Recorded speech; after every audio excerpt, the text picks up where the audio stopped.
Bonjour Sarah. Bonjour. Je me présente, moi je suis Mathilde de Cap & Go et aujourd'hui on va faire le premier podcast Inspiration de femmes. Ça marche. Est-ce que tu es prête? Prête. Ok, super. Alors allons-y, on commence.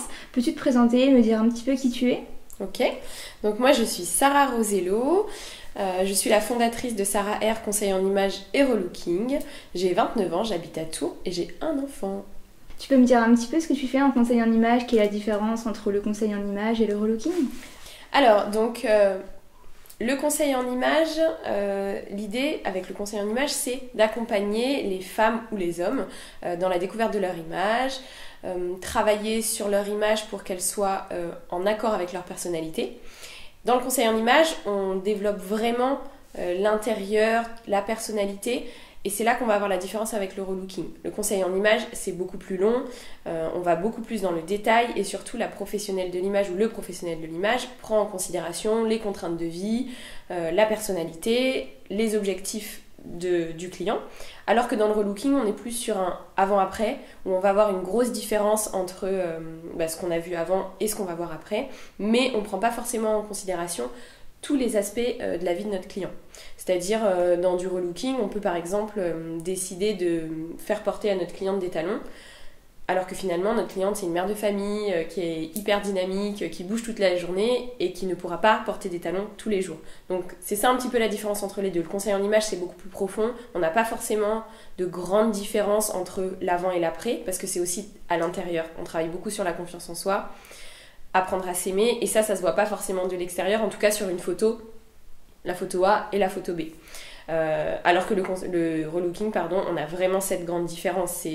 C'est assez surprenant, quoi. On va avoir vraiment une personne avant et une personne après, et on va changer une couleur de cheveux, un maquillage, une tenue, mais elle sera pas forcément en accord avec son style de vie et son quotidien. Et c'est important aussi parce que dans le relooking, on peut avoir l'impression d'être un peu déguisé. On va pas forcément être autonome par la suite, c'est-à-dire que nous, les professionnels, on va dire voilà, c'est ça, ça, ça qui vous va, mais on va pas expliquer, on va pas rentrer dans le détail. Alors que dans le conseil en image, l'idée, c'est de faire appel à un ou une conseillère en image, d'investir sur soi et après de devenir vraiment autonome et que ça roule tout seul. Du coup, tu es à ton compte, tu as créé ton entreprise et donc ce projet. C'était le projet de toute une vie ou c'est quelque chose auquel tu as pensé comme ça, soudainement Alors, le projet de toute une vie, non. C'est-à-dire que moi, j'ai toujours su que je voulais être à mon compte, que je voulais entreprendre, que je voulais être chef d'entreprise. J'ai des parents qui sont chefs d'entreprise, qui sont commerçants. Donc c'est quelque chose que j'aime, c'est en moi, c'est pas inné mais presque quoi, j'adore ça et j'ai envie d'entreprendre pour vivre passionnément on va dire. Maintenant le conseil en image c'est pas le projet de toute une vie parce qu'au début j'y pensais pas du tout.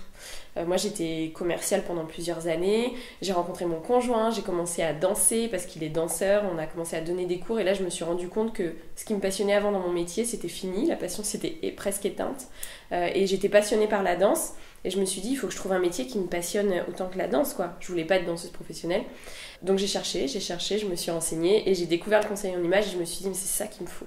Donc, pas le projet de toute une vie, mais une passion qui est arrivée très rapidement et je me suis dit, c'est ça ou ça, quoi. T'as commencé par où quand tu t'es lancée? Enfin, quand t'as pensé au conseil en image, t'as démarré par quoi? Alors j'ai démarré par chercher une école où je sortirais de cette école avec une formation certifiante. Moi, je voulais un diplôme qui soit certifié par l'État. Je sais pas pourquoi, je sais pas pour quelle raison. On peut faire du conseil en image sans être vraiment diplômé, mais pour moi, c'était important parce que je trouve que ça apporte vraiment de la valeur et ça inspire beaucoup plus confiance. Le conseil en image, c'est pas un nouveau métier, mais presque. On ne le connaît pas beaucoup et des fois on se dit est-ce que c'est vraiment intéressant, est-ce que c'est vraiment une professionnelle. Donc voilà, moi je voulais une formation certifiante, donc c'est la première chose que j'ai cherché une école où je pouvais passer un diplôme de conseillère en image et qui soit reconnu par l'État. Donc c'était vraiment un besoin de légitimité pour toi d'avoir ce diplôme et de te sentir reconnue un petit peu. C'est ça, complètement, c'était vraiment pour de la légitimité. Après c'est bien ou pas, ça dépend, je pense que c'est en fonction de chaque personne, il y en a qui n'en ont pas besoin, mais moi pour débuter, même pour moi en fait, pour me sentir rassurée sur ce que j'allais apporter à mes futurs clients, j'avais besoin de ça. Oui, je comprends tout à fait. Est-ce que tu as eu des craintes avant de te lancer? Tu t'es posé beaucoup de questions, je suppose? Alors oui, je me suis posé 1 milliard de questions. Des craintes, oui et non. En fait, j'étais tellement dans mon projet que je me suis dit, j'y vais. Enfin, des fois, j'ai même pas trop réfléchi, quoi. Je me suis inscrite à la formation, j'ai fait ma formation, j'ai créé mon statut, j'y suis allée comme ça. Et les craintes, elles sont plus venues après. Au début, j'en avais comme toute personne. On se dit, on quitte son quotidien. Moi, j'étais en CDI, j'avais donc une situation plus que convenable et très rassurante. Une stabilité qui était vraiment présente, comme tu dis. Donc forcément, ça fait peur de se dire on va se lancer dans quelque chose, finalement on ne sait pas trop où on va aller. Mais j'avais tellement envie, j'étais tellement à fond dedans que les craintes sont plus venues plus tard dans la réalisation du projet concrètement. Ok, t'as rencontré quelques faiblesses par la suite, mais t'as su les surmonter. Et aujourd'hui, qu'est-ce qui te rend vraiment la plus heureuse dans ton travail ? Alors, ce qui me rend le plus heureuse, c'est de pouvoir accompagner des gens, de pouvoir les aider. Et en fait, il y a des personnes qui arrivent à s'épanouir, entre guillemets, grâce à moi, et c'est juste génial. Parce qu'on rentre parfois un peu dans l'intime. Les clients, ils se confient forcément, parce qu'on en a besoin dans le conseiller en image, c'est ce que je disais au début. On a besoin de connaître vraiment la personne qu'on accompagne et de savoir qu'est-ce qu'elle veut pour son image. Mais en fait, son image, comme ça doit refléter sa personnalité, on a besoin de la connaître. Et le fait de pouvoir les aider, les accompagner, c'est juste incroyable en fait. Grâce à moi, il y a des personnes qui se sentent mieux dans leur vie, qui apprennent à s'aimer. Et c'est juste fou. Normalement, on devrait tous s'aimer tel qu'on est. Mais aujourd'hui, c'est pas le cas malheureusement dans la société dans laquelle on est. Donc moi, c'est ça qui me rend le plus heureuse. C'est de me dire, grâce à moi, elle a passé un cap ou il a passé un cap et c'est juste génial. Et je suis passionnée par ce que je fais, j'adore. Ce métier, il est juste dingue, quoi. Donc moi, c'est ça vraiment qui me fait vibrer au quotidien. Ça t'apporte une réelle satisfaction, ça se voit. Peux-tu dire que ce changement répond vraiment à tes grands objectifs de vie sur le plan de la famille, de la santé ? Est-ce que pour toi, il englobe vraiment tous ces objectifs et il répond vraiment à toutes tes attentes ? Alors, toutes mes attentes, pour l'instant, non. Ça fait 2 ans que j'ai créé ma société, c'est un peu tôt. Par contre, c'est sûr que quand on est à son compte, on travaille beaucoup, énormément. On travaille tout le temps, c'est-à-dire que dès qu'on ouvre les yeux, on y pense et on y pense jusqu'à temps d'être dans son lit et de dormir. Mais en même temps, quand on fait quelque chose qui nous passionne, c'est pas forcément dérangeant. Par contre, oui, par rapport à la famille, parce qu'en effet, le jour où j'ai besoin d'avoir une après-midi pour m'occuper de mes enfants, de mon conjoint ou peu importe autre chose pour ma famille, je peux le faire. Alors que quand on est salarié, c'est forcément plus compliqué. Donc il y a vraiment ce cadre de vie qui est quand même très agréable. Maintenant, ça demande énormément de travail, mais je pense que dès qu'on veut entreprendre, on le sait toutes et tous. Et en même temps, c'est ça qui nous intéresse. Et moi, c'est ça aussi qui me fait vibrer, de me dire, je travaille pour moi, je vais développer mon activité, mon business, et je vais y arriver en plus. Donc oui, ça répond quand même à mes attentes familiales, mes attentes en termes d'horaire, c'est-à-dire que moi je choisis mes horaires. Donc si je préfère commencer tôt le matin, je peux commencer tôt le matin et finir tôt le soir, ou inversement, commencer un petit peu plus tard et finir forcément un petit peu plus tard le soir. Mais c'est vrai que quand on entreprend et qu'on est chef d'entreprise, on a cet avantage-là. Mais après, il ne faut pas oublier que ça demande quand même énormément de travail et qu'il faut être prêt à le faire, quoi.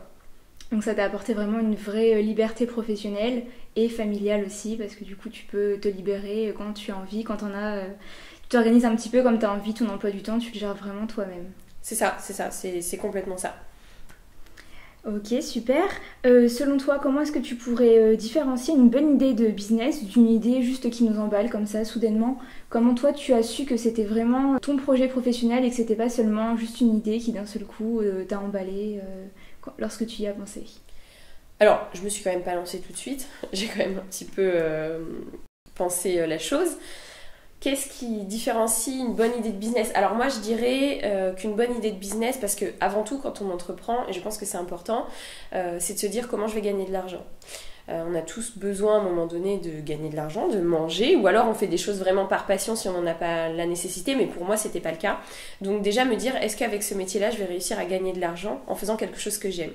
Une bonne idée de business, c'est aussi se concentrer sur quelque chose qu'on aura envie de faire au quotidien. Parce que quand on est chef d'entreprise, il faut qu'on travaille tous les jours, donc il ne faut pas qu'on se dise « Oh là, aujourd'hui, j'ai pas envie d'y aller ». Donc vraiment se dire quel projet va me faire vibrer dans mon quotidien et va me donner envie d'aller travailler tous les jours. Au-delà du côté financier. Et après, je pense que déjà ces deux choses-là, c'est hyper important. Et savoir aussi si on va avoir des prospects, des clients, si ce qu'on propose comme business, eh ben, il y a de la demande pour ce business-là. Je pense que c'est important de ne pas se dire je vais faire ça parce que je suis passionnée, j'adore, sans réfléchir à qui va acheter ce que je vais proposer. Ok, complètement. Très bien, merci beaucoup. Est-ce que tu rencontres des contraintes aujourd'hui dans ton travail auxquelles tu n'avais pas pensé spécialement avant ? Alors, je pense que la plus grosse contrainte, ou la plus grosse difficulté, ça va être de se faire connaître. Pour moi, c'est vraiment le plus compliqué et c'est pas forcément la chose à laquelle j'avais pensé au début. Parce qu'au début, on est dans l'euphorie, on se dit qu'est-ce que je vais proposer comme offre, quel partenariat je vais faire, quelle personne je vais devoir rencontrer pour développer mon business, mais on se dit pas comment je vais développer ma visibilité. Et ça, moi, j'y ai pensé pendant que je me suis formée et je me suis dit mais il y a 1 million de choses à faire. Mais en fait, il faut trouver le temps pour faire ces 1 million de choses. Et pour moi, c'est la plus grosse difficulté et la plus grosse contrainte parce que c'est au quotidien qu'il faut le faire. Et c'est des choses qui rapportent plus tard sur du moyen ou du long terme. Mais sur le court terme, c'est pas effectif tout de suite. Donc pour moi, ça va être ça la plus grosse contrainte. Et après, j'aime tellement mon métier que j'ai pas de contrainte horaire. Tout ça, j'ai pas quoi. Quelles sont selon toi les clés de la réussite pour le lancement de son activité ? De l'engagement, de la motivation. Moi pour mon activité c'était de la bienveillance et de l'écoute surtout sur ce qui peut se passer aujourd'hui autour de nous, mais vraiment l'engagement c'est hyper important pour la réussite d'un business quoi, pour y arriver, parce que quand on n'est pas engagé dans ce qu'on fait, surtout quand on est chef d'entreprise, c'est beaucoup plus compliqué de développer. Donc l'engagement pour moi c'est hyper important. Si tu avais un message à faire passer aux femmes qui aujourd'hui veulent se lancer mais hésitent encore, quel serait-il ? De foncer, d'y aller, de croire en elles, parce que très souvent c'est ça qui nous arrête, de se dire est-ce que je vais y arriver ? Si on est engagé, si on est motivé, si on est passionné par ce qu'on veut ou ce qu'on va faire, ou si on a l'envie tout simplement, il faut y aller, il faut y croire. Après, l'idée c'est de mettre des choses en place pour y arriver, mais il ne faut pas se freiner à ce niveau-là. Vaut mieux essayer et ne pas y arriver que ne pas essayer et de regretter toute sa vie. Donc moi je pense que c'est aussi important d'être bien entouré, d'avoir des personnes qui nous motivent à y aller, qui nous motivent à foncer tous les jours. Une idée, il faut qu'elle se développe, une envie, il faut y aller, il faut foncer. Donc vraiment croire en elle, parce que pour moi, je pense que c'est ça le plus difficile et c'est surtout ça que parfois les femmes ont du mal à croire. En fait, elles ont du mal à croire en elles tout simplement, en leur potentiel, et on a toutes un potentiel de dingue et on peut tout y arriver. Il faut juste parfois du temps, de la motivation et ça fonctionne quoi. Ok, merci Sarah pour ces belles paroles en tout cas. J'espère que ce podcast t'a plu. Super, merci beaucoup à toi. Mais je te dis à très bientôt. Au revoir Sarah. À bientôt. Voilà, ce podcast touche à sa fin. J'espère qu'il vous a intéressé, voire inspiré. En tout cas, s'il vous a plu, n'hésitez pas à le partager à toutes les amies autour de vous qui peuvent se nourrir de ces inspirations de femmes. Likez, faites vos commentaires, parce que nos podcasts vivent grâce à vous. Et je vous dis à très bientôt pour de nouveaux épisodes.